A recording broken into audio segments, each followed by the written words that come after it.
গতদিনে যে 3 নাম্বার ম্যাথটা দিয়ে আমরা লাস্ট ক্লাসটা শেষ করছি, সেই 3 নাম্বার ম্যাথটা যদি আমি আরেকবার একটু ডিসক্রাইব করি তোমাদের সাথে, যে এখানে আসলে আমাদের 200 ml 0.004 মোলার বেরিয়াম ক্লোরাইড এবং আমাদের এই যে এটা, এবং আমাদের 600 ml 008 মোলার পটাশিয়াম সালফেটের একটা মিশ্রণ একসাথে করা হলো। সো যখন তুমি 200 ml এবং 600 ml কে একসাথে করতেছো, তখন আসলে দ্রবণের আয়তন হয়ে যাচ্ছে 800 ml। এবং একটা কথা তোমাকে অলওয়েজ মাথায় রাখতে হবে যে এই যে আমাদের শুরুতে যে মোল সংখ্যা থাকে, অর্থাৎ বেরিয়াম ক্লোরাইডের শুরুতে যে মোল সংখ্যা, এবং তুমি যখন নতুন দ্রবণে বেরিয়াম ক্লোরাইড অ্যাড করছো তখনকার যে মোল সংখ্যা, সেটা কিন্তু অলওয়েজ কনস্ট্যান্ট থাকবে বা ধ্রুবক থাকবে। সেটার মান কিন্তু কখনোই চেঞ্জ হবে না। মোল সংখ্যা শুরুতে যা ছিল এবং মোল সংখ্যা পরবর্তীতে যা থাকবে, সব কিন্তু একই থাকবে। সো আমরা অলওয়েজ মোল সংখ্যা কনভার্ট করে দেন আমরা মোল সংখ্যা থেকে পরবর্তীতে যে আয়তনটা হলো সেখান থেকে ঘনমাত্রাটা বের করতে পারি। যেহেতু তুমি 200 ml 004 মোলার বেরিয়াম ক্লোরাইডকে 600 ml দ্রবণে অ্যাড করছো, তার মানে অবশ্যই বেরিয়াম ক্লোরাইডের ঘনমাত্রা কমে যাবে, এটি স্বাভাবিক, কারণ এখানে আসলে অতিরিক্ত পরিমাণ তোমার হচ্ছে সলিউশন অ্যাড করা হয়েছে বা দ্রবণ অ্যাড করা হয়েছে, যে কারণে ঘনমাত্রা কমাটাই স্বাভাবিক। সো আমরা খুব ইজিলি বের করতে পারি আসলে। তোমাদের 0 পয়েন্ট ফর্মুলা গুলো মনে আছে, 19 শিখছে আমরা। যেহেতু বেরিয়াম ক্লোরাইডের ঘনমাত্রা দেয়া আছে, আসলে কোশ্চেনটা কি, কোশ্চেনটা আমি বলি। সো এটা যদি তুমি অ্যাড করো, এই যে 200 ml বেরিয়াম ক্লোরাইডের সাথে 600 ml পটাশিয়াম সালফেট যদি তুমি একটা দ্রবণের ভিতরে যোগ করো, তাহলে আসলে বেরিয়াম সালফেটের অধক্ষেপ পড়বে কিনা, এটা হচ্ছে তোমার কোশ্চেন। বেরিয়াম সালফেটের অধক্ষেপ পড়বে কিনা। সো বেরিয়াম সালফেটের অধক্ষেপ পড়বে কিনা, এটার জন্য ইনফরমেশন তোমার বেরিয়াম সালফেটের দ্রাব্যতা গুণফল দেয়া আছে 1.1 ইন্টু 10⁻⁻10 দ্রাব্যতা গুণফল দেয়া আছে। সো বেরিয়াম সালফেট তুমি যখন, তোমার এই জন্য কি লাগবে, অবশ্যই বেরিয়াম 2+। কারণ বেরিয়াম সালফেটকে আমরা যদি সাম্য বিক্রিয়া লিখি, তাহলে ভাইয়া এই বেরিয়াম, জায়গা থেকে ক্লিয়ার করে আবার একটু বোঝানো যাবে? হ্যাঁ অবশ্যই অবশ্যই, আমি কি তাহলে একটু, পয়েন্টারটা বুঝেই যাচ্ছে না। এটা একটা ঝামেলা আসলে, দাঁড়াও একটা সেকেন্ড। আমি তাহলে এই ইন্ডিকেশন গুলো ডিলিট করে দিই। আচ্ছা, আমি তাহলে একটু কালার দিয়ে দেখাই। হ্যাঁ, সো তোমার আহ, এই যে বেরিয়াম ক্লোরাইডের সাথে যখন পটাশিয়াম সালফেট অ্যাড হচ্ছে, তখন আসলে তোমার পাচ্ছি আমরা barium chloride plus potassium sulphate, এখানে আসতেছে বেরিয়াম সালফেট। আচ্ছা, এটা যদি প্রবলেম থাকে, আই থিঙ্ক এখানে পয়েন্টারে আসলে একটা মারাত্মক প্রবলেম আছে। ওয়েট একটা সেকেন্ড, আমি একটু স্কেচ বুকে ট্রাই করি। আম,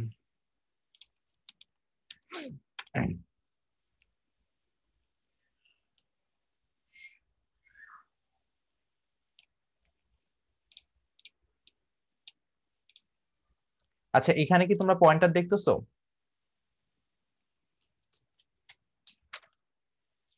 হ্যালো, পয়েন্টার নট না করা ভাইয়া, দেখা যায়? এখানেও দেখা যায় না না? জি ভাইয়া। ভাইয়া, দেখা যায়।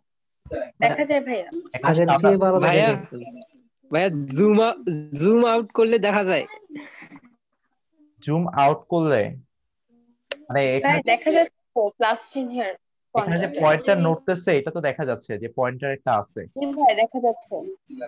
আচ্ছা, বাট স্কেচ বুকে তাও কিছু জুম আউট বা জুম ইন করলে তখন দেখা যায়, নাহলে ও, স্বাভাবিকভাবে দেখা যায় না। আচ্ছা ফোনে এটা একটা প্রবলেম। আচ্ছা, আমি ওয়ান নোটে দেখাই, সমস্যা নেই। আমি ওয়ান নোটে কালার দিয়ে দেখাই। সো তোমার বেরিয়াম ক্লোরাইডের সাথে যখন পটাশিয়াম সালফেট তুমি যোগ করছো, তখন আসলে বেরিয়াম সালফেট আর পটাশিয়াম ক্লোরাইড উৎপন্ন হচ্ছে। সো এই বেরিয়াম সালফেটের তোমার দ্রাব্যতা গুণফলের মান দেয়া আছে। সো বেরিয়াম সালফেটের দ্রাব্যতা গুণফলের মান দেয়া আছে, এই যে দেখো সবাই ইন্ডিকেশনটা। বেরিয়াম সালফেটের দ্রাব্যতা গুণফলের মান দেয়া আছে 1.1 ইন্টু 10⁻⁻10। সো এইটা হচ্ছে তোমার বেরিয়াম সালফেটের দ্রাব্যতা গুণফলের মান। এখন তোমার যেহেতু বেরিয়াম সালফেটের কথা বলছি, তো বেরিয়াম সালফেটের আমি যদি সাম্য বিক্রিয়া লিখি, তাহলে বেরিয়াম সালফেট বিয়োজিত হয়ে তোমার বেরিয়াম 2+ অ্যাকুয়াস প্লাস হচ্ছে সালফেট 2 - অ্যাকুয়াস উৎপন্ন করবে, ঠিক না? এই বেরিয়াম 2+ এর আসলে সোর্সটা কোনটা? অবশ্যই বেরিয়াম ক্লোরাইড, কারণ বেরিয়াম ক্লোরাইড থেকে আসলে বেরিয়াম 2+টা আসা উচিত। আর সালফেটের সোর্সটা কোথায়? অবশ্যই আমাদের পটাশিয়াম সালফেট, এটা আমাদের সালফেটের সোর্স। সো এখান থেকে আসলে সালফেটটা আসবে। এখন এইটার উপর বেসিস করে, যেহেতু আমাদের সোর্সটা আমরা বুঝে গেছি কোনটা আমাদের সোর্স, সো আসলে আমাদের দরকার বেরিয়াম 2+ এর ঘনমাত্রা আর সালফেট 2- এর ঘনমাত্রা। তাহলে আসলে আমি কম্পেয়ার করতে পারবো যে দ্রাব্যতা গুণফলের সাথে আমি এটাকে তুলনা করতে পারবো। আচ্ছা, তো এইখানে যে বিষয়টা আমি দেখাতে যাচ্ছি তোমাদের, তার মানে তো আমাদের দরকার বেরিয়াম 2+ এর মোল সংখ্যা। হ্যাঁ ভাই, কিছু বলছো? সো এখানে একটু দেখো, বেরিয়াম 2+ এর মোল সংখ্যা কিভাবে বের করবো আমরা। বেরিয়াম 2+ এ দেখো 0.004 মোলার, এর সাথে যদি আমি হচ্ছে এই যে 200 ml, আমাদের 200 ml ইনফরমেশন, এই 200 ml তুমি যদি লিটারে কনভার্ট করে গুণ করো তাহলে লিটার এবং পার লিটার কাটাকাটি গিয়ে শুধু মোল পড়ে থাকলো। এটা হচ্ছে আমাদের বেরিয়াম 2+ এর মোল সংখ্যা। এটা নতুন দ্রবণে যখন তুমি অ্যাড করছো বা যোগ করছো তাতেও কিন্তু চেঞ্জ হবে না। এখন নতুন দ্রবণের ভাইয়া, আয়তন কত বলো তো? হ্যাঁ বলো ভাইয়া। এই যে এটা মোলার আর এটা মোল, এটা একটু কনফিউশন হচ্ছে। আচ্ছা, তুমি দেখো 0.004 মোলার। মোলার মানে হচ্ছে মোল পার লিটার, ঠিক না? সো মোল পার লিটারকে মোলে কনভার্ট করবা কিভাবে? লিটারকে তাড়ানোর জি মাধ্যমে। জি, বুঝছি বুঝছি। সো লিটারকে তাড়াবা কিভাবে বলো তো? অবশ্যই লিটার দিয়ে গুণ করে, ঠিক না? তাই তুমি হচ্ছে জি 200 ভাইয়া। ml কে লিটারে কনভার্ট করতেছো, 1000 দিয়ে ভাগ করে, দেন লিটার লিটার পার লিটার গুণ হয়ে লিটার গায়েব হয়ে যাচ্ছে, পড়ে থাকলো মোল সংখ্যা। বুঝছো ভাই এবার? জি ভাইয়া।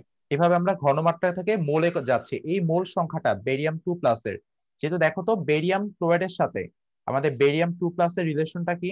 বেরিয়াম ক্লোরাইড যেহেতু এটা হচ্ছে আহ অধিক দ্রবণীয় লবণ, সেটা দ্রবণে যাওয়া মাত্রে বেরিয়াম 2+ আর 2 ক্লোরাইড মাইনাসে ভাগ হয়ে যাচ্ছে।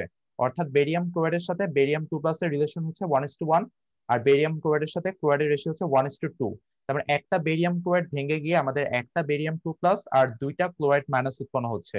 যেহেতু আমাদের বেরিয়াম ক্লোরাইড বেরিয়াম 2+ একটা উৎপন্ন হচ্ছে, তার মানে এখানে বুঝতে পারতেছো যেহেতু 1:1 রেশিওতে আছে, তাই আমাদের এখানে কোনো কিছু গুণ করা লাগতেছে না।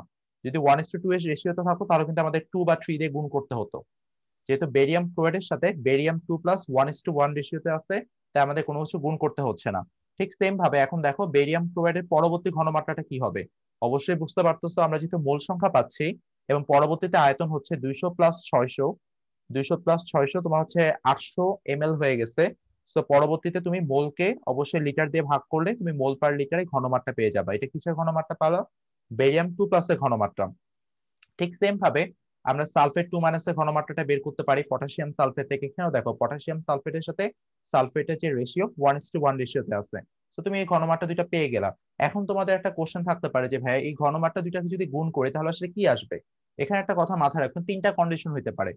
KIP less than KSP, KIP equals to KSP, KIP greater than KSP. এখন কেআইপি বলতে কি বোঝায়? কেআইপি টার্মটা আসলে বোঝায় আয়নিক গুণফল। আমি আসলে এই ম্যাথটার মাধ্যমে তোমাদের থিওরিটাকে এক্সপ্লেন করে দিচ্ছি। সো কেআইপি বোঝায় হচ্ছে আয়নিক গুণফল। এখন আয়নিক গুণফল জিনিসটা কি?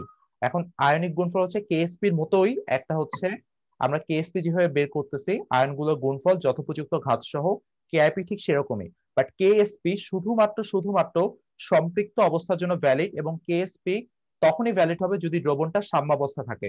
অর্থাৎ দ্রবণটা যখন সাম্যাবস্থায় আছে তখন যে আয়নগুলোর যে ঘনমাত্রা, এটা আসলে অরিজিনাল কেএসপি কে রিপ্রেজেন্ট করে, সাম্যাবস্থা।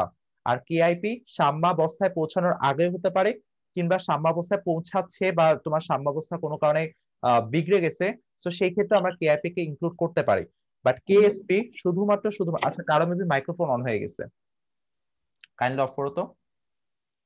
আচ্ছা, কেএসপি শুধুমাত্র সম্পৃক্ত অবস্থার জন্য ভ্যালিড, এটা মাথায় রাখতে হবে। এবং কেএসপি সাম্যাবস্থার ঘনমাত্রাকে ইন্ডিকেট করে, ঠিক আছে? এটা খুব বুঝতে হবে। আর কেআইপি যদি তোমার কেএসপি ভ্যালুর চেয়ে কম হয়, তার মানে আসলে তোমার দ্রবণটা এখনো সাম্যাবস্থায় পৌঁছায় নাই। দ্রবণটা কি হচ্ছে? অসম্পৃক্ত আছে, এখনো তার ম্যাক্সিমাম ক্যাপাসিটিতে দ্রবীভূত হয় নাই। অর্থাৎ স্টিল স্টিল হচ্ছে আমাদের যে বিক্রিয়ক থেকে উৎপাদে যাবে, ঠিক আছে? স্টিল বিক্রিয়ক থেকে উৎপাদ ফর্মেশন হবে। আর আমাদের যখনই কেআইপি ভ্যালু কেএসপি সমান হয়ে যাবে তখন আসলে দ্রবণটা সম্পৃক্ত হয়ে গেল। আর অধক্ষেপ কখন পড়বে? ধরো তোমার হচ্ছে এখন কারেন্টলি মানে কেআইপি ভ্যালু অর্থাৎ আয়নগুলোর গুণফল তোমার স্টিল হচ্ছে কেএসপি থেকে বেশি আছে। তার মানে ওই আয়নগুলো কি করবে? ততক্ষণ পর্যন্ত দ্রবীভূত হইতে থাকবে যতক্ষণ পর্যন্ত ওই আয়নগুলো আসলে কেএসপি ভ্যালু সমান না হচ্ছে, ঠিক আছে? সো কেআইপি কোনো কারণে যদি কেএসপি কে ওভারকাম করে যায়, বেশি হয়ে যায়, দেন কেআইপি ততক্ষণ পর্যন্ত ওই মানে তোমার হচ্ছে দ্রবীভূত হইতে থাকবে আয়নগুলো, অর্থাৎ মানে তোমার সলিডে। মানে এখানে দেখো আমি যদি একটু ইকুয়েশনের সাহায্যে দেখাই, আমাদের বিক্রিয়াটা কি ছিল? বেরিয়াম সালফেট সলিড, এখান থেকে আমাদের বেরিয়াম 2+ অ্যাকুয়াস, আর আমাদের সালফেট 2- অ্যাকুয়াস। ধরো সালফেট, বেরিয়াম এবং সালফেটের ঘনমাত্রা তোমার দ্রবণের ভিতরে কেএসপি কে অতিক্রম করে গেছে, ঘনমাত্রার গুণফল।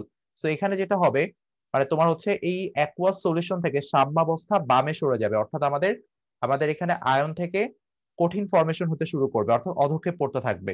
সবাই কি এই লাইনটা ধরতে পারছো? ততক্ষণ পর্যন্ত অধক্ষেপ পড়বে যতক্ষণ পর্যন্ত আমাদের কেআইপি ভ্যালুটা কেএসপি ভ্যালু সমান না হচ্ছে। ততক্ষণ পর্যন্ত আসলে আমাদের আমাদের উৎপাদ থেকে বিক্রিয়ক ফর্মেশন হইতে থাকবে। বুঝতে পারছি সবাই? এটাকে আমরা বলতেছি অধক্ষেপ এই ক্ষেত্রে। বুঝছি ভাইয়া আপুরা? জি ভাইয়া।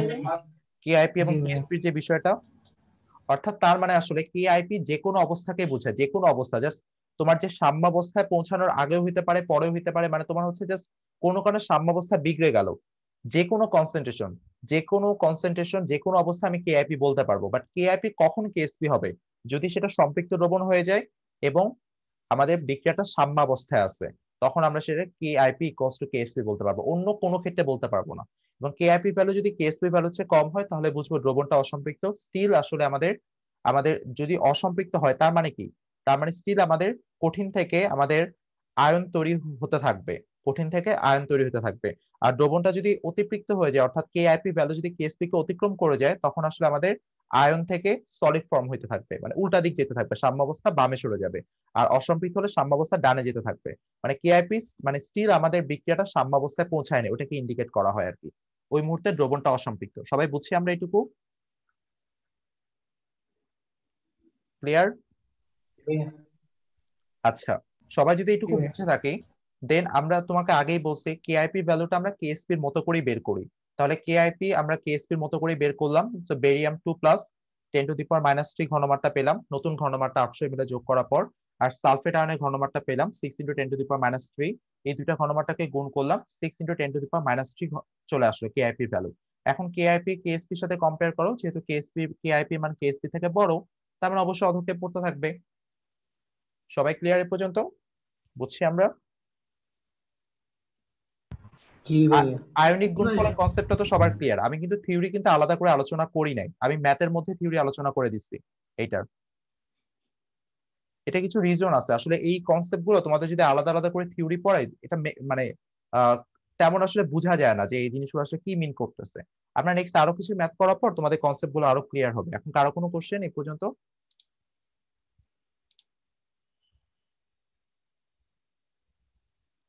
হ্যালো,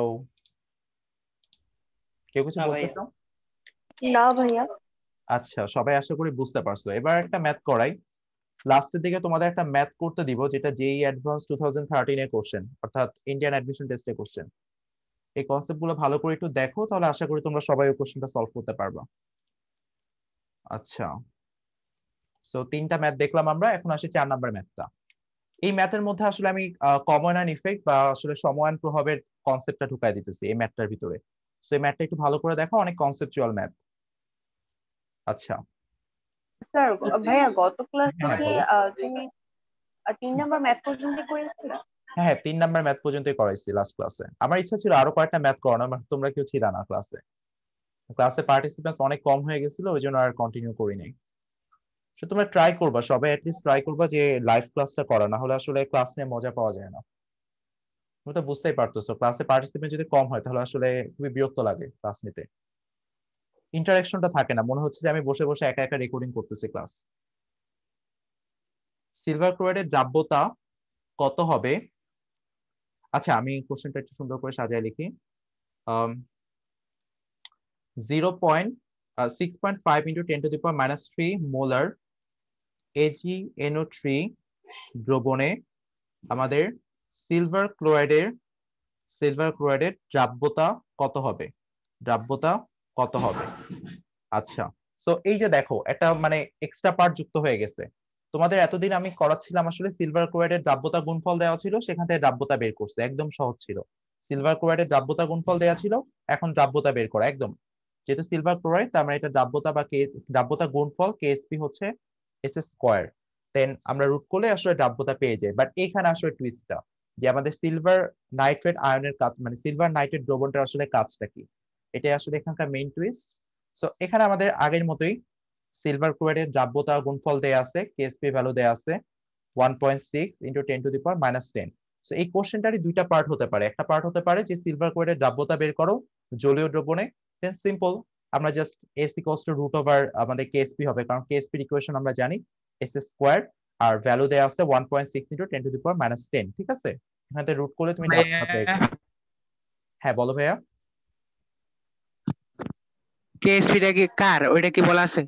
কেএসপি সিলভার ক্লোরাইডের তোমাদের মানে এখন পর্যন্ত আমি বেশ কিছু ইনফরমেশন দেই নাই, সেটা হচ্ছে সকল নাইট্রেট লবণ হচ্ছে পানিতে অনেক পরিমাণে দ্রবণীয়, বুঝছো? সো সিলভার নাইট্রেট যদি কথাটা বলে, সিলভার নাইট্রেট মানে ভাই সেই জন্যই জিজ্ঞেস করলাম। হ্যাঁ হ্যাঁ, বুঝতে পারছি। সিলভার নাইট্রেট হচ্ছে পানিতে একদম মানে পুরাটাই ডিজলভ হয়ে যাবে, বুঝছো? মানে কোনো কিছু বাকি থাকবে না, মানে পুরো সলিডটাই তোমার সল্টে ডিভাইড হয়ে যাবে, লাইক টেবিল সল্টের মতো, সোডিয়াম ক্লোরাইডের মতো। আচ্ছা, এই ছকগুলো, এই চার্টগুলো নিয়ে তোমাদের সাথে নেক্সট ক্লাসগুলোতে আলোচনা করবো। আগে ইম্পর্টেন্ট পার্টগুলো শেষ করে নিই, এরপরে যে তোমার বইতে যে থিওরি গুলো আছে, চার্ট গুলো আছে, সেই চার্ট গুলো নিয়ে কথা বলবো, বাট আগে ইম্পর্টেন্ট কনসেপ্ট গুলো শেষ করি। সো সিলভার ক্লোরাইডের কেএসপি ভ্যালু দেওয়া আছে 1.6 ইন্টু 10⁻⁻10। এখন তোমাকে বলছে যে সিলভার ক্লোরাইডের দ্রাব্যতা কত, আমরা এখন ম্যাথমেটিক্যালি হিসাবটা করি। সো যেহেতু আমি বলছি সিলভার ক্লোরাইড আমাদের হচ্ছে অধিক পরিমাণে দ্রবণীয়, অর্থাৎ সিলভার ক্লোরাইডের কোনোটাই আসলে কঠিন হিসেবে থাকবে না, অর্থাৎ সিলভার নাইট্রেট সলিড যখন তোমার জলীয় দ্রবণে যাবে পুরোটাই আমার হচ্ছে সিলভার প্লাস অ্যাকুয়াস এবং নাইট্রেট মাইনাসে ডিজলভ হয়ে যাবে, অর্থাৎ এখানে কোনো সাম্যাবস্থা থাকতেছে না, পুরোটাই হচ্ছে তোমার যদিও কিছুটা থাকে বাট সেটা খুবই নেগলিজিবল। ধরে নিতেছে বিক্রিয়াটা একমুখী, মানে এতটাই অধিক দ্রবণীয় যে আসলে বিক্রিয়াটা একমুখী বলাটাই ভালো। সেখানে আসলে সিলভার নাইট্রেটের আমার ঘনমাত্রা কত ছিল বলতো? 6.5 ইন্টু 10⁻³ মোলার। সো এই 6.5 ইন্টু 10⁻³ মোলার যেহেতু 1:1 রেশিওতে আছে আয়নগুলোর সাথে, তার মানে আমাদের শুরুতে কি থাকবে একদম ইনিশিয়াল অবস্থায় বলতো? ইনিশিয়াল অবস্থায় হচ্ছে এটা থাকতেছে 6.5 ইন্টু 10⁻³ মোলার, এগুলো থাকতেছে 0 0। ফাইনাল স্টেজে যায় কি হবে বলতো? ফাইনাল স্টেজে কোনটা 0 হবে বলতো? ইনিশিয়াল বা সিলভার শুরুতে নাইট্রেট সিলভার নাইট্রেট 0 হবে, এক্স্যাক্টলি। সো ফাইনাল স্টেজে সিলভার নাইট্রেট 0 হবে, সিলভার প্লাস এবং নাইট্রেটের পরিমাণটা কত হবে? 6.5 ইন্টু 10 টু দি হ্যাঁ পাওয়ার হ্যাঁ, মাইনাস 3 করে। 6.5 ইন্টু 10⁻³ আর 6.5 ইন্টু 10⁻³ এটা হচ্ছে তোমার চূড়ান্ত অবস্থায়। অর্থাৎ দেখো এখানে একটা বিষয়টা খেয়াল রাখো যে আমাদের কিন্তু সিলভার ক্লোরাইড যে যৌগটা, সেই যৌগের ভিতরে সিলভার এর উপস্থিতি আছে এবং আমাদের সিলভার নাইট্রেটের ভিতরে সিলভারের উপস্থিতি আছে। এখন আমি যখন সিলভার ক্লোরাইডের ক্ষেত্রে লিখবো সাম্যাবস্থায়, সো এই জিনিসটা বুঝতে পারছো, যেহেতু সিলভার নাইট্রেট আমাদের অধিক পরিমাণে দ্রবণীয়, তাই আমাদের সিলভার নাইট্রেট পুরোটাই বিয়োজিত হয়ে যাচ্ছে সিলভার প্লাস এবং নাইট্রেট মাইনাসে। এখন দেখো সেম ভাবে আমি যদি সিলভার ক্লোরাইডের জন্য ইকুয়েশনটা লিখি, সিলভার ক্লোরাইডের জন্য যদি লিখি তাহলে দেন কি লিখতে পারি? সিলভার প্লাস অ্যাকুয়াস প্লাস হচ্ছে আমাদের ক্লোরাইড মাইনাস অ্যাকুয়াস লিখতে পারি না? এখন কি হয়েছে বলতো, আমাদের শুরুতে সিলভার প্লাসের ঘনমাত্রা কত হবে একদম শুরুতে? 0 হবে। না আপু, সিলভার প্লাস 0 হবে না, কারণ দেখো অলরেডি কিন্তু সিলভার প্লাস এটা প্রেজেন্ট আছে, 6.5 into 10⁻³ already present. So silver plus তোমার শুরুতে 6.5 ইন্টু 10⁻³ একদম স্টার্টিং এ, বুঝছো? আর আমাদের নাইট্রেটটা কি হবে বলতো? ক্লোরাইড কত হবে এখন? 0 হয়ে যাবে, এটা তো ক্লোরাইড ছিল না। হবে, হ্যাঁ এটা ছিল না, বাট আমাদের সিলভার প্লাসটা কিন্তু আমাদের দ্রবণে যখন তুমি একসাথে সিলভার নাইট্রেট আর সিলভার ক্লোরাইড ঢালতেছো, মানে একসাথে তো না ঠিক আসলে, পরেও ঢালতে পারো, প্রবলেম নেই এটা, বাট যখন তুমি ঢালতেছো তখন সে অলরেডি মানে সিলভার নাইট্রেট দেয়া মাত্রই সে হচ্ছে সিলভার প্লাসে ডিজলভ হয়ে যাচ্ছে এবং পুরোটাই আয়নে পরিণত হয়ে যাচ্ছে। তো ওখানে পুরোটাই পাচ্ছি আমরা। আর সিলভার প্লাস তো শুরুতে আমাদের কিছুই ডিজলভ হয়নি, তো শুরুতে আমাদের কোনটা হবে? অবশ্যই যেটা সিলভার নাইট্রেট থেকে আসছে সেটাই তো হবে আমাদের এখানে শুরুতে। আর ক্লোরাইড যেহেতু ক্লোরাইডের সোর্সটা সিলভার নাইট্রেট না, ওই জন্য ক্লোরাইড হচ্ছে শুরুতে 0। দেন আমাদের চেঞ্জটা কি হবে বা পরিবর্তনটা কি হবে বলতো? আমাদের সিলভার ক্লোরাইড থেকে এস বিয়োগ হয়ে গেল, যেটাকে আমরা মাইনাস এস বলতেছি, এস বিয়োগ হয়ে গেল। এটাও এস, দুটো এস হয়ে যাবে না? না আপু, আচ্ছা এখানে দেখো সিলভার তাহলে কত হবে যদি এস বিয়োগ হয় সিলভার ক্লোরাইড থেকে, তুমি বলো তো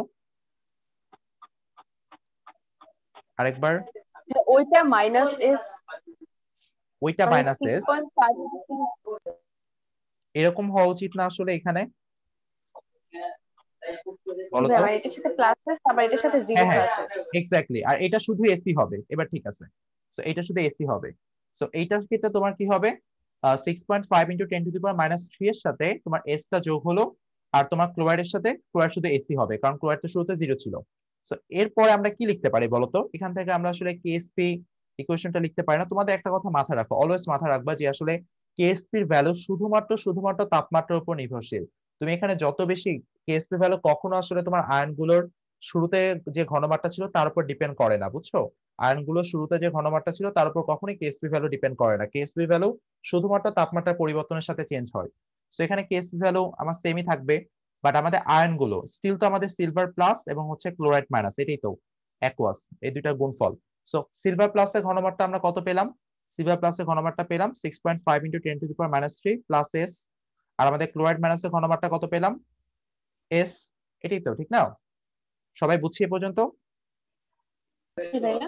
আচ্ছা, সো এটা যদি আমরা বুঝে থাকি, দেন আমরা এখান থেকে দেখো কেএসপি এর ভ্যালুটা আমরা জানি 1.6 × 10⁻10, এটা হচ্ছে কেএসপি কস্ট লিখলাম, আর এখান থেকে লিখলাম 6.6 × 10⁻³ plus S into S.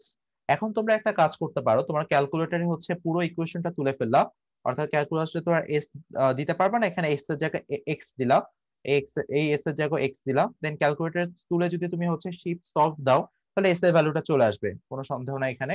But এখানে যেটা করতে পারো আসলে, এখানে আরেকটা ভাবে করা যেতে পারে, সেটা হচ্ছে তোমরা একটা জিনিস খেয়াল রাখো, সিলভার ক্লোরাইড কিন্তু আমাদের স্বল্প দ্রবণীয় লবণ, অর্থাৎ সিলভার ক্লোরাইড কিন্তু আমাদের জলীয় দ্রবণে খুবই সামান্য পরিমাণে বিয়োজিত হয়, ঠিক আছে? খুবই সামান্য পরিমাণে বিয়োজিত হয়। তার মানে সিলভার ক্লোরাইডের যে একটা পার্ট, সিলভার প্লাস এবং ক্লোরাইড মাইনাস, সেই সিলভার প্লাসের সবচেয়ে বড় সোর্স সেটা কিন্তু সিলভার নাইট্রেট, ঠিক না? আমাদের সিলভার ক্লোরাইড যেহেতু খুবই স্বল্প দ্রবণীয়, তার মানে সিলভার ক্লোরাইড আসলে সিলভার প্লাসের ঘনমাত্রায় খুবই সামান্য কিছু অংশ যোগ করতেছে, যেটা অ্যাকচুয়ালি আমাদের সিলভার নাইট্রেট থেকে যে সিলভার প্লাস আসছে তার তুলনায় কিছুই না। সবাইকে এই কথাটা ধরতে পারছো? জি ভাইয়া।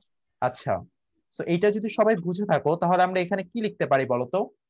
6.5 × 10⁻³ প্লাস এস, এটা অ্যাপ্রক্সিমেটলি আমরা ধরতে পারি 6.5 × 10⁻³, অর্থাৎ এসটাকে আমরা প্রায় জিরোর মতো ধরলাম, কারণ আমি বারবার, হ্যাঁ, এসটাকে আমরা জিরো বলতে পারি, কারণ হচ্ছে এস এর মানটা কিন্তু খুবই কম কম্পেয়ার টু হচ্ছে তোমার এই ভ্যালুটার কাছে, মানে এই যে 6.5 × 10⁻³ এর তুলনায় এস এর ভ্যালুটা খুবই কম, কারণ এটা কিন্তু স্বল্প দ্রবণীয় লবণ, সিলভার ক্লোরাইড খুবই কম, দ্যাট এই ভ্যালুটাকে আমরা জিরোর মতো, জিরো সমান কনসিডার করতে পারি। দেন আমরা কি বলতে পারি এখান থেকে বলতো? এখান থেকে আমরা বলতে পারি আসলে এস ইকুয়ালস টু হচ্ছে তোমার 1.6 × 10⁻10 ডিভাইডেড বাই হচ্ছে আমার 6.5 × 10⁻³ সেখান থেকে এস এর ভ্যালুটা বের করো সবাই, কত আসে দেখো তো। ও হ্যাঁ, বের, আচ্ছা, সেটা আসে হচ্ছে 2.5 × 10⁻8, এটা হচ্ছে আমার এস এর ভ্যালু 2.5 × 10⁻8। এখন যদি তোমাকে কোশ্চেন করা হয় যে সাম্যাবস্থায়, কেউ একজন বলো তো সিলভার প্লাসের ঘনমাত্রা কত সাম্যাবস্থায়, সিলভার প্লাসের ঘনমাত্রা কত? কুইকলি অ্যান্সার করো সবাই। সাম্যাবস্থায় সিলভার প্লাসের ঘনমাত্রা 6.5 × 10⁻³ সাথে এই এসটা যোগ করবো আর হ্যাঁ, এসটা না যোগ করলেও চলবে, কারণ এস এর ভ্যালুটা বললাম না প্রায় জিরো সমান ধরে নিচ্ছে, দেখো না 2.5 × 10⁻8, তো -8 ভ্যালুটা কিন্তু খুবই ছোট আসলে 10⁻³ এর কাছে। তো আসলে বলতে পারো যে সাম্যাবস্থায় সিলভার প্লাসের ঘনমাত্রা বলতে পারো তুমি যে কত, 6.5 × 10⁻³, এটাই তো। আর সাম্যাবস্থায় ক্লোরাইড আয়নের ঘনমাত্রা কত, কি বলতো? ক্লোরাইড আয়নের জিরো হয়ে ঘনমাত্রা যাবে। না, প্রায় জিরো। জিরো হবে না।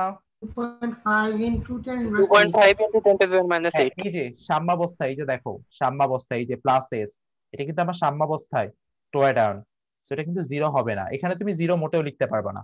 এই ভ্যালুটার সাথে আসলে এস যোগ করলে কোনোটা তেমন কোনো পার্থক্য পড়ে না, বাট তুমি ক্লোরাইড আয়নের ঘনমাত্রা তো আর জিরো লিখতে পারবে না, এখানে তো একটা ভ্যালু আছেই, সেটা হচ্ছে 2.5 × 10⁻8 মোলার। সেটা হচ্ছে আমাদের ক্লোরাইড আয়নের ঘনমাত্রা। তো সবার এই পর্যন্ত আশা করি ক্লিয়ার।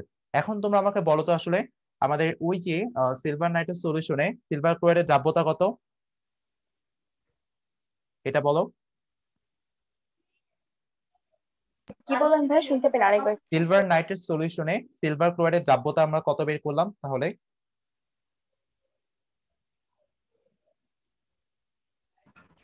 6.5 into 10⁻³ না ভাইয়া, ওইটা না তো, দ্রাব্যতা কি, এই এসটা আমাদের দ্রাব্যতা না, এই এস এর মানটা আমরা কত 2.5 বের করলাম? হ্যাঁ minus হ্যাঁ, এবার ঠিক আছে। তো এই এস এর মানটাই তো আমরা বের করলাম না, আমাদের এই এসটাই তো ছিল দ্রাব্যতা, তারপরে আমরা বলতে পারি সিলভার নাইট্রেট সলিউশনে ওই সিলভার ক্লোরাইডের দ্রাব্যতা আসলে কত, সিলভার ক্লোরাইডের দ্রাব্যতা 2.5 × 10⁻8 মোলার, এটা হচ্ছে আমাদের সিলভার ক্লোরাইডের দ্রাব্যতা। সেটা পেয়ে গেলাম। এখন আমাদের যদি গ্রাম পার লিটারে কনভার্ট করতে বলে দেন আমরা ইজিলি পারবো। সিলভারের বসালাম, সিলভার কত যেন 108 না, আমি ভুলে গেছি, 108 সম্ভবত, সেটা চেক জি করে ভাইয়া। নিই। 108, 108 জি ভাইয়া। আচ্ছা 108, আর ক্লোরিন হচ্ছে তোমার 35.5। সো এখান থেকে তোমরা অবশ্যই কনভার্ট করে নিতে পারবা গ্রাম পার লিটারে, বা দরকার নেই মোল পার লিটার রাখলেও চলবে, এটা অ্যান্সার রাখলেও চলবে। সবাই এই পর্যন্ত ক্লিয়ার? আর তোমরা আরেকটা কাজ করে দেখো, সেটা হচ্ছে জলীয় দ্রবণে আমাদের সিলভার ক্লোরাইডের ঘনমাত্রাটা বের করি।